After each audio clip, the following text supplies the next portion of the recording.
पूरे देशवासियों को गणतंत्र दिवस की ढेर सारी शुभकामनाएं। 26 जनवरी को हम गणतंत्र हो गए थे। गणतंत्र का अर्थ होता है कि हमारा जो राष्ट्रीय अध्यक्ष होंगे, जो जिनका राष्ट्र के ऊपर शासन होगा, उनका चुनाव होगा, न कि वो वंशानुगत होंगे। तो हम लोग 26 जनवरी के दिन गणतंत्र हो गए थे और 26 जनवरी 1950 को संविधान लागू करके देश को गणतंत्र घोषित कर दिया गया था, रिपब्लिक जिसे कहते हैं। अब ये जो रिपब्लिक सिस्टम है, इस रिपब्लिक डे के दिन हमेशा हम लोग विदेशी राष्ट्रीय अध्यक्ष को बुलाते हैं। ये बड़ा दुखद था, इस बार हम लोगों ने जो बाइडेन को बुलाया था, बट जो बाइडेन ने इस ऑफर को ठुकरा दिया अपने चुनाव का बहाना देके। बट सब जानते हैं जो बाइडेन को क्वाड और इधर की ओर में काफी कम इंटरेस्ट उन्होंने दिखाया है, जिससे कि चाइना का मनोबल बढ़ा है। लेकिन हम लोगों ने जियो पॉलिटिकल स्टैंड लेते हुए हम लोगों ने देखा कि इसकी जगह किसे बुला सकते हैं। तो कई लोग कहते थे पुतिन को बुला दीजिए, तो वही व्लादिमीर पुतिन, अभी युद्ध का समय है, उनके यहाँ भी इलेक्शन है और अचानक से आप कोई 180 डिग्री चेंज नहीं ले सकते। तो हम लोग ने इमानुएल मैक्रोन को बुलाया फ्रांस से। इससे क्या है कि हमारा जियो पॉलिटिकल स्टैंड भी सही हो जाएगा, हमारा वो एक स्ट्रेटेजिक पार्टनर है, हथियार वहां से हम लोग लेते हैं। और फ्रांस का पाकिस्तान से भी बड़ा बुरा संबंध चल रहा है पिछले 2 साल से, तो एक हम वहां भी संदेश दे सकते हैं यहाँ पे। तो ओवरऑल एक मिला जुला ये एक स्टेप था। लेकिन जो बाइडेन को इसमें आना चाहिए था, क्योंकि जब भी एक भारत जैसे देश का कोई निमंत्रण ठुकराता है तो भारत की भी छवि पे थोड़ी सी दाग लगती है। और हमेशा से हम लोग 26 जनवरी के दिन यहाँ पे हम लोग ने राजपथ पे परेड करते थे। तो पहले नाम बदल के राजपथ का नाम बदल के कर्तव्य पथ रख दिया गया, क्योंकि देश के कर्तव्य को निष्ठा दिखा रहा है। यहाँ हमारी देश की हर एक सेना, नौसेना, वायुसेना, पुलिस, सीआरपीएफ, जो भी अर्धसैनिक बल है, पुलिस के जवान, अलग अलग राज्य हैं, सब अपने अपने झांकियों का प्रदर्शन वहां करते हैं। और देश में हमेशा से ऐसे ही गणतंत्र दिवस ढेर सारे खुशहाली के साथ मनाए जाए। जब भी 15 अगस्त और 26 जनवरी आता है तो आप लोग फील करते होंगे यहाँ हिंदू, मुस्लिम, सिख, ईसाई, ऊंच नीच सारी भेदभाव खत्म हो जाते हैं। और ये त्योहार ऐसा रहना चाहिए जिससे कि एक देश की भावना प्रकट हो और हर एक ऊंच नीच की चीजों को खत्म किया जा सके। देखिए, हम गणतंत्र दिवस के तहत हम एक डेमोक्रेसी में रहते हैं। डेमोक्रेसी मतलब होता है कि लोकतंत्र। लेकिन लोकतंत्र में एक गड़बड़ी ये ना हो जाए कि लोकतंत्र धीरे धीरे भीड़ तंत्र न बन जाए, क्योंकि लोकतंत्र में हम जनता के मत को लेते हैं, लेकिन अगर लोकतंत्र मैच्योर नहीं रहेगा ना तो जनता में जो मेजोरिटी जनता कह रही है हम उसके हिसाब से चलने लगते हैं, तो फिर वो लोकतंत्र ना होकर भीड़ तंत्र हो जाता है। तो देश को शासन व्यवस्था को ये हमेशा सोचना चाहिए कि ऐसा ना हो कि डेमोक्रेसी मोबोक्रेसी में बदल जाए, कि जिधर मुंह है लोगों का उसी के हिसाब से चला जाए। तो संविधान जब बनाया गया था तो अंबेडकर साहब ने भी कहा था कि संविधान में संशोधन की संभावना है, इसलिए ना ही हमने इसे बहुत लचीला बनाया है और ना ही इसे बहुत कठोर बनाया। जो भी इससे असहमत होगा इसमें परिवर्तन ला सकता है। अभी हम लोग 125 से ज्यादा संशोधन ले आ चुके हैं संविधान में। तो ये निरंतर प्रक्रिया होती रहती है। लेकिन हम लोग अभी चूंकि इनमेच्योर डेमोक्रेसी में रहते हैं, अभी पब्लिक अपने आप को लगता है कि नहीं हम वोट दे दिए, उसको लगता है कि उसका काम खत्म हो गया। इसके अलावा भी उसकी जिम्मेदारी बनती है एक पब्लिक की भी बातों को सुना जाना चाहिए यहाँ पे, तभी जाके रियल मायने में हम लोकतंत्र में हो जाएंगे। वरना ऐसा क्या है कि 2 करोड़ लोग खुश नहीं भी है तो क्या दिक्कत है, बिहार में सड़कें नहीं भी बनी है तो क्या ही दिक्कत है, एक बड़ा तंत्र आ जाएगा, भीड़ तंत्र हमारे यहाँ से चलेगा ही नहीं। अब देखिए हमारे यहाँ राज्य जो है ना अलग अलग हिसाब से, जिन राज्यों में सीटों की संख्या ज्यादा, इलेक्शन के हिसाब से ज्यादा मायने रखते हैं तो उसको ज्यादा महत्व दिया जाता है। वही हमारे पूर्वोत्तर के राज्यों को देखिए, पूर्वोत्तर के जो राज्य है, चाहे आप अरुणाचल प्रदेश देखिए, नागालैंड देखिए, अभी मणिपुर की जो अशांति है, ये सब चीजों को देखिए हम लोग उधर उतना ध्यान नहीं देते हैं, जबकि वो भी हमारे ही देश की सब इक्वल ध्यान देना चाहिए। तो हम लोग की कोशिश रहेगी कि अगर सरकार लेवल पे नहीं तो एटलीस्ट पब्लिक लेवल पे ये होना चाहिए कि हर एक व्यक्ति की बात सुनी जाए और देश का हर एक नागरिक अपने आप को ये फील करे कि वो इस चीज से जुड़ा हुआ है। जैसे अभी कुछ मामले आए थे जैसे ट्रक ड्राइवरों को लेके, तो ट्रक ड्राइवर का भी अपना एक कंसर्न था कि अगर हम नियम को इंटरनेशनल लेवल का बना रहे हैं तो हम सड़कों को भी तो इंटरनेशनल लेवल का बना दे। एक बार हम हम एक वेबसाइट बना देते जहां वो ट्रक ड्राइवर अपनी समस्याओं को बताते, फिर हम उसको संशोधन करते, उन्हें भी बड़ा खुशी होती कि नहीं ये देश इक्वल उनका है। उन्होंने को लगता है कि नहीं हमने वोट दिया है तो हमसे आप पूछिए, आप इंप्लीमेंट कीजिए ना कीजिए, ऐसा नहीं कि देश के लोगों के पास समझ नहीं है, कभी कभी इतना बेहतर सुझाव दे देंगे यही देश के लोग जिसका कोई हद नहीं। तो हम भी यही कोशिश करेंगे कि देश जब भी सरकार कोई कानून लाए तो एक वेबसाइट बना दे जहां लोग अपनी सुझाव दे सके। मानना ना मानना सरकार के हाथ में है, जबरदस्ती नहीं कि आप मानिए ही मानिए, क्योंकि सरकार के आपके हाथ में चीजें हो गई। लेकिन एक इंसान इससे जुड़ा हुआ महसूस करता है।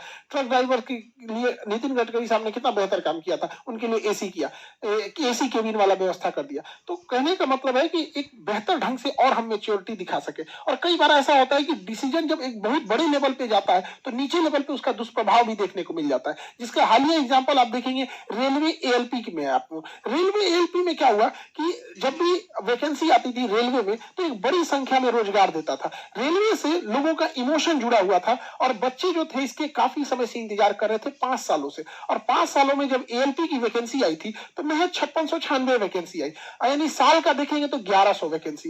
एक साल में महज 1100 वैकेंसी आई है। और टेक्नीशियन का पोस्ट जब से रेलवे आया है तब से आता है, इस बार रेलवे में टेक्नीशियन के पोस्ट को नहीं डाला गया। ऐसा कि रेलवे का ऐसे कहना है कि वो इसका टेक्नीशियन का पोस्ट अलग से निकालेंगे। तो जो बच्चे कंफ्यूज है कि टेक्नीशियन का क्यों नहीं आया, तो टेक्नीशियन और नॉन टेक्नीशियन अलग से दिया जाएगा। और एएलपी का जो मेन कंसर्न है कि सीट इतना कम क्यों है, तो ये है देखिए देश में सबको लग रहा था कि एएलपी और टेक्नीशियन मिला के कम से कम 50 से 60 हजार वैकेंसी रहती, और अगर नॉन टेक्नीशियन को मिला देंगे तो जैसे पिछली बार 1 लाख से ज्यादा वैकेंसी थी, सब लोग इसी बार ऐसे ही इंतजार कर रहे थे। 2019 के बाद एक ही बार वैकेंसी आ रही है 2024 में, यानी 5 साल का डिफरेंस। अब ये बताइए अगर कोई विद्यार्थी उस समय 25 साल का था, उसको लगा कि अगले साल वैकेंसी आएगी तो वो 26 साल का होगा, फिर अगले साल आएगी तो 27 साल का होगा, बट अचानक वैकेंसी आ रही है 5 साल के बाद, अब वो विद्यार्थी 30 साल का हो गया। यानी अगर किसी विद्यार्थी का 25 साल में एग्जाम नहीं हुआ तो अगली बार वो एग्जाम ही नहीं बैठ पाएगा। अब सोचिए कितनी बड़ी समस्या है। अगर हर साल 1100 ही वैकेंसी देनी थी तो हर साल देते हैं यहाँ पर। और दूसरा क्या है, विद्यार्थियों का कहना है कि 3 साल तो कोरोना खा गया उनका, तो एटलीस्ट एज रिलैक्सेशन देना आना चाहिए कि 5 साल बाद एक ही बार वैकेंसी ला रहे हैं। जो 26 साल का था वो उसका एज खत्म हो गया, 27 साल वाले का एज खत्म हो गया, तो एक लंबे समय के बाद दिक्कत होती है तो ही विद्यार्थी कहते हैं। अब उनके अलावा भी विद्यार्थियों का कहना है कि कैलेंडर जारी होना चाहिए, हर एग्जाम का एक कैलेंडर जारी होता है तो विद्यार्थी उसी हिसाब से तैयारी करते हैं। सबके घर की फैमिली की स्थिति एक जैसी नहीं होती है कि वो 5 साल बैठ के तैयारी कर सके। एक गरीब घर का बच्चा 5 साल तक किसी चीज का इंतजार नहीं कर सकता। कोई मजदूरी करने चला गया है, कोई किसी के यहाँ काम कर रहा है, कोई बिजनेस में लगा है, वो इसी इंतजार में कि अच्छा से हो जाए। यूपी और बिहार की मेंटेलिटी अलग है। यहाँ पर क्या है कि उतना पैसे के संसाधन नहीं है कि सब लोग बिजनेस कर सके। किसी को बहुत बड़े घर के बच्चे नहीं आते हैं रेलवे के एग्जाम देने के लिए, 30-40 हजार का जॉब रहता है एएलपी वगैरह में, तो ऐसा नहीं है कि बहुत किसी अंबानी अडानी लेवल के लोग आएंगे। उतना पैसा रहता है ये भी लोग बिजनेस कर लेते। तो गवर्नमेंट को भी समझना चाहिए, रेलवे डिपार्टमेंट को इस चीज को समझना चाहिए और इसको रिक्रूटमेंट को तेज थोड़ा सा इसमें सीट बढ़ाना चाहिए। हमें पूर्ण विश्वास है कि बहुत जल्दी सीट इसकी बढ़ा दी जाएगी और टेक्नीशियन के भी पोस्ट को दिया जाएगा ताकि सबको एक तरह की समानता मिल सके। रेलवे को जैसे हमेशा से एक बड़ी रिक्रूटमेंट देती आई है उस हिसाब से ये भी काम करेगी। और जो विद्यार्थी लोग ये कह रहे थे कि कई विद्यार्थियों का कहना है कि फिजिकल प्रोटेस्ट, देखिए वो फिजिकल प्रोटेस्ट कोई रास्ता नहीं है, क्योंकि फिजिकल प्रोटेस्ट में आप भीड़ में जाएंगे और आप भीड़ का फायदा कोई दूसरा इंसान उठा लेगा। क्योंकि ये चुनाव का वर्ष है तो कई बार ऐसा होगा कि आपकी भीड़ का राजनीतिकरण इस्तेमाल हो जाएगा, फिर उससे आपको कुछ नहीं मिलने वाला है। आपके भीड़ में कोई असामाजिक तत्व घुसेगा, वो उपद्रव करेगा, आप लोग इसमें पीस जाएंगे। हम लोग आपका भला ही सोचते हैं, इसीलिए हम आपको समझाते हैं कि कई बार आप लोग को उतना चीज नहीं समझ पाते कि आपकी भीड़ का कोई गलत फायदा उठा लिया तो फिर गवर्नमेंट को लगेगा तो उपद्रवी हो गए हैं यहाँ पे, फिर आपकी बात नहीं सुनी जाएगी। और पूरे रेलवे डिपार्टमेंट से भी है कि भैया आपको 20-20 लाख ट्वीट किए जाते हैं, करोड़ में ट्वीट जाते हैं, कम से कम ध्यान दिया कीजिए। यहाँ अगर कोई हीरो ट्वीट कर दे कि उसका कुत्ता खाना नहीं खाया है, किसी को बिल्ली को ठंडा लग गया, तो उसको ब्रेकिंग न्यूज दिखा दिया जाता है। तो न्यूज वाले लोग आपका चौथा स्तंभ है, मानते हैं कि चौथा स्तंभ टूट चुका है, लेकिन कुछ तो ध्यान दीजिए ताकि इन बच्चों का मांग जायज है। आप क्या करेंगे क्या नहीं करेंगे एक प्रेस रिलीज कर दीजिए और बच्चों से भी कहेंगे कि शांति बना के रखेंगे। अभी आपको डिजिटली माध्यम से सरकार को बताना है, क्योंकि 26 जनवरी की वजह से पूरा शासन प्रशासन भी 26 जनवरी में ही बिजी था, जिस वजह से हम भी इस चीज को समझते हैं। हालांकि सीटों की संख्या बहुत जल्दी बढ़ा दी जाएगी और हम लोग से जितना हो सकता है हम लोग आपको उतना करने के लिए तैयार है। विद्यार्थी लोग, हमारे पास बहुत सारे स्टूडेंट ऐसे आते हैं जो कह रहे थे सर इतने कम वैकेंसी में हम लोग तो सुसाइड कर लेंगे लोग। तो सोचिए एक छोटे से जॉब के लिए, कोई बहुत बड़ा ये जॉब नहीं, लेकिन आप सोचिए जिसके लिए है उसके लिए वो बड़ा चीज है। जो रेगिस्तान में उससे पूछिए कि एक गिलास पानी का मतलब क्या होता है, जिसके यहाँ पानी अवेलेबल है उसको पानी की कीमत नहीं समझ। सोचिए एक जॉब के लिए हमारे पास बच्चे आए थे कल रात में, कह रहे सर हम सुसाइड कर लेंगे, रोने लगे थे सब। हमारे पास में क्या चीज रहता है, हम तो बस पहुंचा ही सकते हैं। पूरा विनती करते हैं हम, ताकि इन सीटों को जितना जल्दी हो सके बढ़ाया जाए और टेक्नीशियन की पोस्ट को दिया जाए और एज रिलैक्सेशन जरूर दिया जाए। हम मानते हैं कि आप लोग आप रेलवे जैसे इतने बड़े वैकेंसी में आप कैलेंडर नहीं दे सकते, क्योंकि रेलवे एक विशाल नेटवर्क है, कहाँ पे कौन रिटायर होना है, कौन रिजाइन दे दिया, इसका लिस्टें बनाने में साल भर लग जाता है। तो कैलेंडर अगर नहीं दे सकते तो एटलीस्ट वैकेंसी की संख्या बढ़ा दीजिए और एज रिलैक्सेशन दे दीजिए। यहाँ पर यही कहना है। बाकी विद्यार्थी लोग से हम लोग से जितना हो सकता है हम आपको करेंगे। जो गरीब विद्यार्थी है, कई बच्चे कहना है कि फीस को लेके, देखिए फीस लेके कहीं पे भी अगर आपको 10,000 20,000 ऐसा कोई मोटे फीस को हम लोग कोशिश करेंगे कि कहीं भी इतना ज्यादा फीस ना जा सके। मामूली फीस में हम लोग वहां भी आपसे बोलेंगे कि अगर किसी के पास पैसे नहीं है तो आके कहिएगा कि सर मेरे पास पैसे नहीं है, हम आपको फ्री में तक पढ़ा देंगे। फी को एकदम मिनिमम करा देंगे, आप जैसे कहिएगा वैसे। लेकिन अभी जो मेन कंसर्न है वो वैकेंसी को बढ़ाने के लिए है। और ऐसा नहीं है कि केवल रेलवे में, आप देखिए, आप नीट में देखिए, नीट जो एग्जाम है इसमें एम्स में कितनी कम सीटें हैं, इतनी मारामारी है एम्स के सीट को लेके। गवर्नमेंट अगर चाहे तो जितने एम्स है, जैसे पटना एम्स है, दिल्ली एम्स है, गोरखपुर एम्स है, ऐसे जितने एम्स है, अगर हर एम्स में वो 20-20 सीटों भी बढ़ा देगी ना, नीट के बच्चे ना मतलब क्या पूजेंगे सब भगवान की तरह। अरे वो बेचारे 100 में 100 ले आ रहे हैं सब, फिर भी उनका कट ऑफ नहीं जा पा रहा है। सोचिए, मर जाए विद्यार्थी वहां। 100 मतलब 100% में 100% मार्क्स ला रहे हैं।